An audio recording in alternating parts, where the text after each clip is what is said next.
Hi there, and welcome on the journey to transform culture. I'm Steve, and I'll be your guide. Well, folks, I hope you're having a fantastic day and an even better week. Today, folks, a little bit more of an open discussion. Not completely, but kind of. Today, I want to talk a little bit about your purpose. I know, that's a deep one, right? Many of us have different professions. We come from many different backgrounds. We have numerous and varied gifts and talents and skills that we've developed over the years and things we're just innately good at. I remember being a kid teaching myself how to ride a unicycle,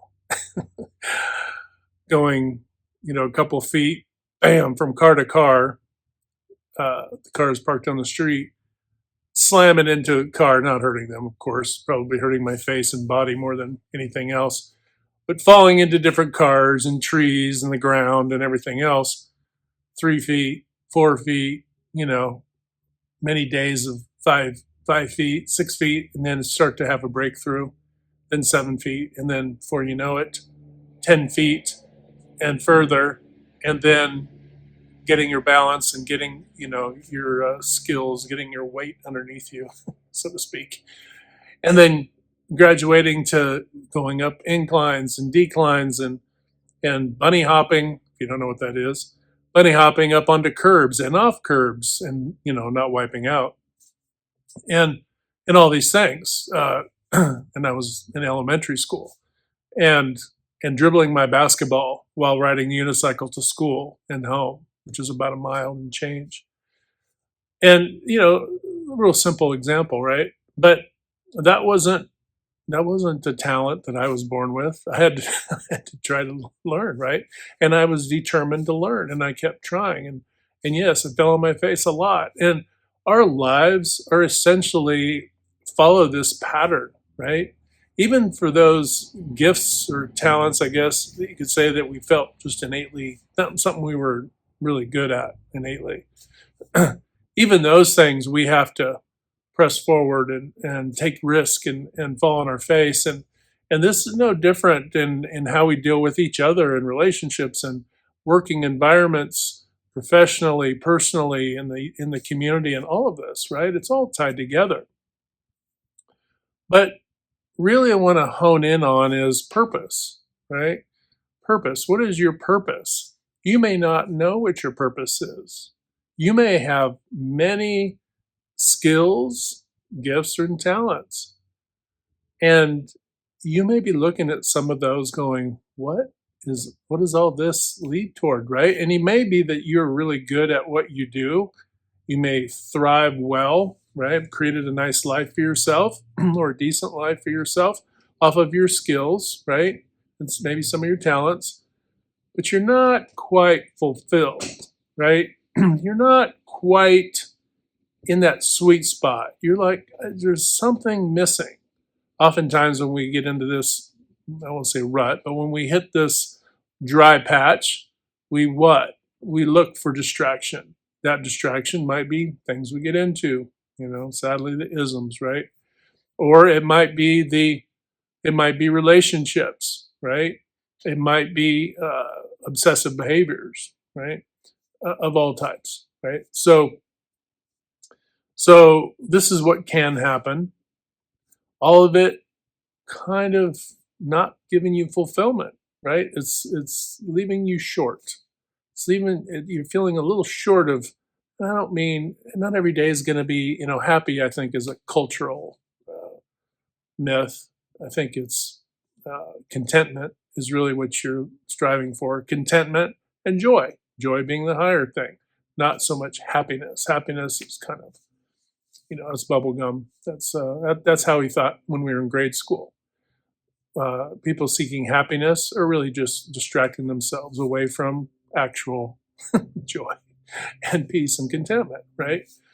So, but to reel this back is to say purpose. And just imagine and ask yourself this question from this perspective. You're here in this life. We know this life doesn't go on forever, that our days right, wrong, or indifferent, are numbered. Randomly or by plan, they're numbered. We aren't guaranteed tomorrow. So we have to ask ourselves, we're here for a fixed amount of time, irrespective of how much that time is. Are we using our skills or gifts or talents, all of these things, are we putting them to use for what we've been, you could say sent here to do, or uh, given the opportunity to do, right? Even if you don't feel like you were sent here to do anything, that's fine too, right? It's all perspective. But what do you have the opportunity? What's the opportunity? Is the opportunity to just distract yourself through your life? One distraction after another, on and on and on and on and then of course accumulating trials and betrayals and stuff, right? Toxic and some good stuff along the way, but never reconciling any contentment or joy in your life, right? Because you've just filled it up with distraction. But when you peel away some of those things and you get to that quiet place and you start to look inward a little bit more, what do you find? You find that, wow, I'm good at all these things or these particular things, but what are you really here to do? What are you really here? Right? This is what what brings you joy, but also brings joy to others. Could that be your purpose? I'm posing it as a question. This is just a conversation between friends. But what is your purpose, and what joy can you bring into your life that brings joy to others? Now we can, I was an instructor in the Air Force and I've been a leader in different capacities. And so there is that uh, knowledge that, hey, you mentor and develop people who you lead and or teach, right? And that's an amazing thing. There's nothing wrong with that whatsoever. That's a fantastic opportunity if you're seeing it as an opportunity. But there are those who don't, right? There are those who are just, they just show up, watch the clock, and go home, right? Ride their desk and go home, and that's kind of sad. But you need to ask yourself, I'm good at all these things, but it's not bringing me joy and contentment. So what is it that I'm here to do? Maybe we're here on an assignment. Could it be that we're here and we're supposed to do a particular thing? Maybe we are puzzle pieces amidst the puzzle, right?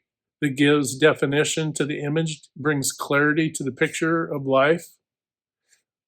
Could it be that we're supposed to use our puzzle piece in a particular way to bring clarity in the way that we do, right?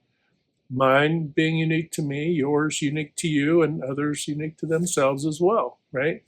And then look at our role in protecting love, right? We talk, obviously protecting love is a major theme in my book, but protecting love, am I giving people the sovereignty to explore and take some risks, hopefully nothing that's endangering themselves harshly and others, right? But taking risks, right?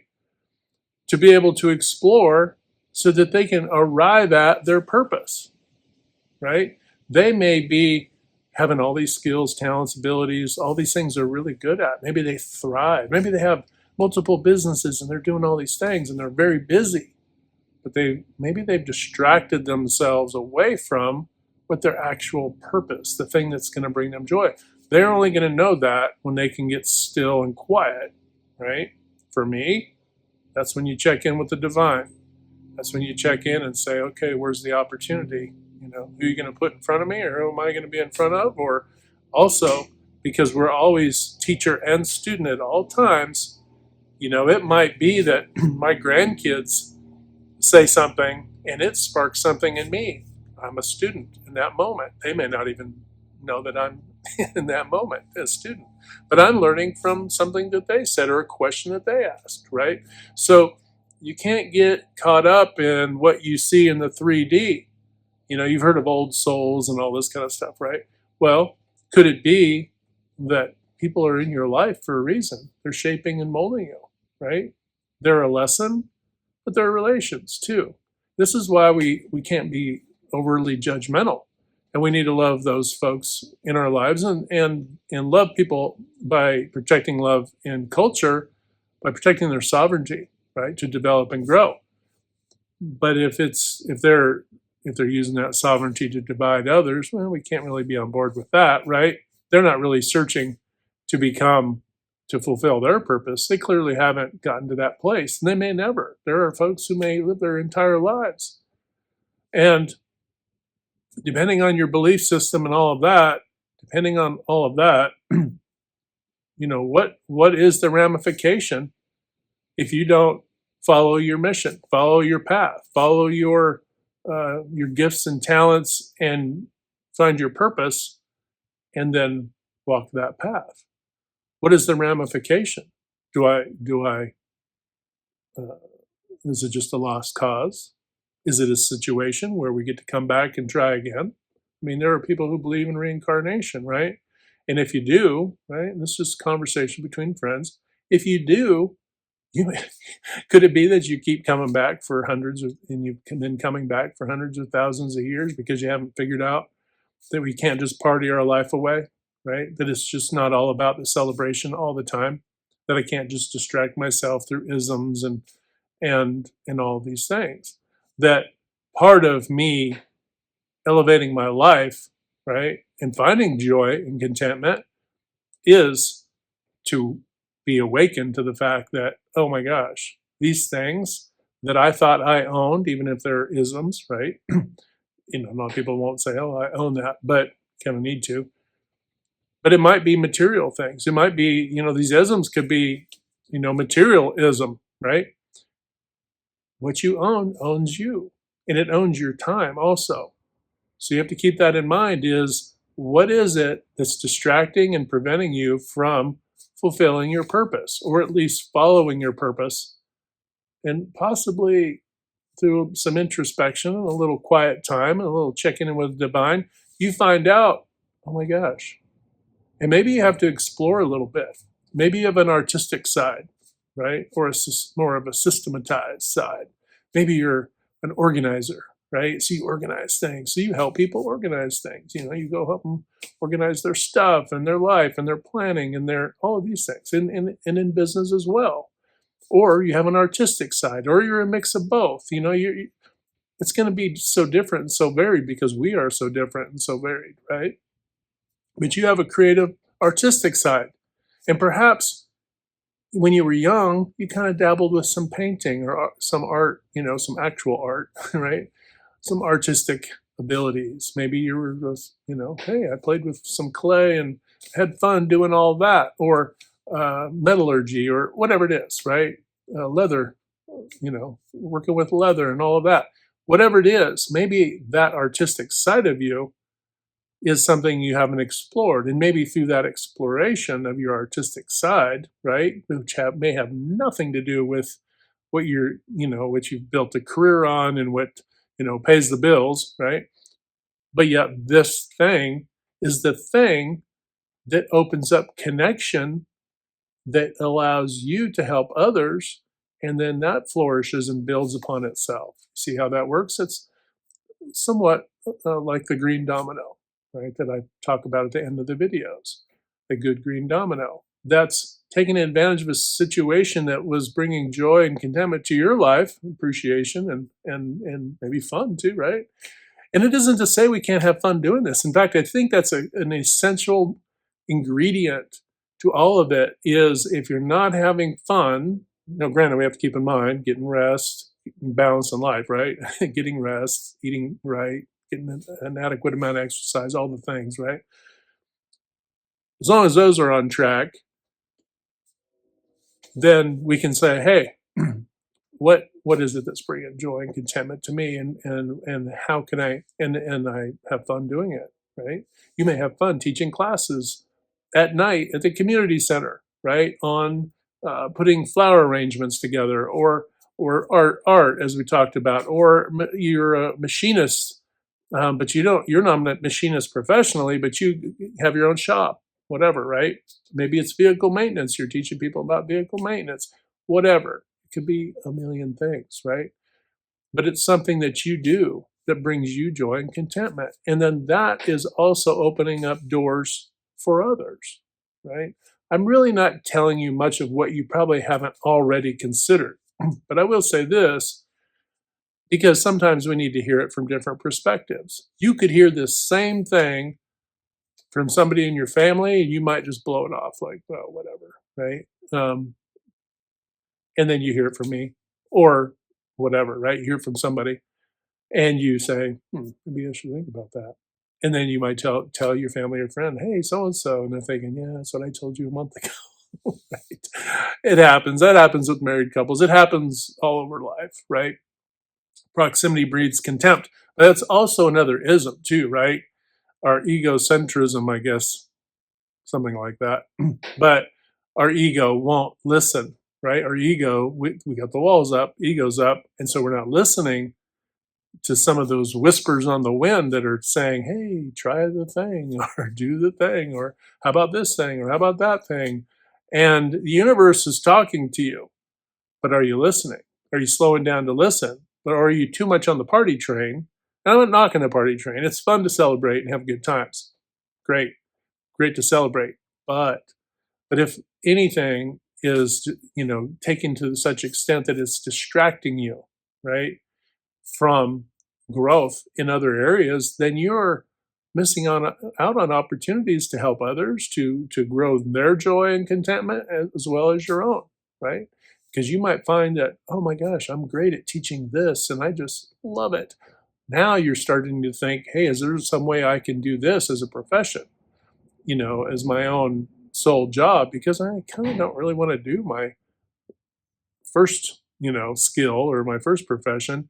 I want to transition into something else, a new skill, a new thing, right? And you do those things and they open up different opportunities for you to impact others, not only your own life, but others. So today, I guess the title of this is going to be purpose. You're here to do something. What are you going to do? And what's distracting you from doing it now, right? Do a little self-assessment, slow it all down. Start cutting out the toxic distractions and controversies and all the things, right? Turn off the TV, scroll just a little bit less, all the things. And give yourself a little time to breathe and just listen. Listen to the wind blowing through the trees. And what is the whisper on the wind telling you? What is it saying you should try? Give this a shot. Give that a shot. I think if you listen, you're going to find that within you, you've probably been hearing this, but you haven't really given it your intuition hasn't really latched onto it fully. Let your intuition latch onto it and measure it out and say, hey, yeah, I'll explore that and see what happens. All right, folks, that's all for today. Hope you're having a fantastic day. Remember to hit that good green domino 3 to 5 times a day or more to uplift, motivate, inspire, and just encourage other people. And when you do that, not only are we helping to transform culture, right, and helping people to elevate and find their own passions in life, but we're doing that for ourselves. And that's bringing joy and contentment to our lives as well as we do that. And that's special. Don't take it for granted. All right, folks, hit like, share, and subscribe. Until next time, we'll talk to you later.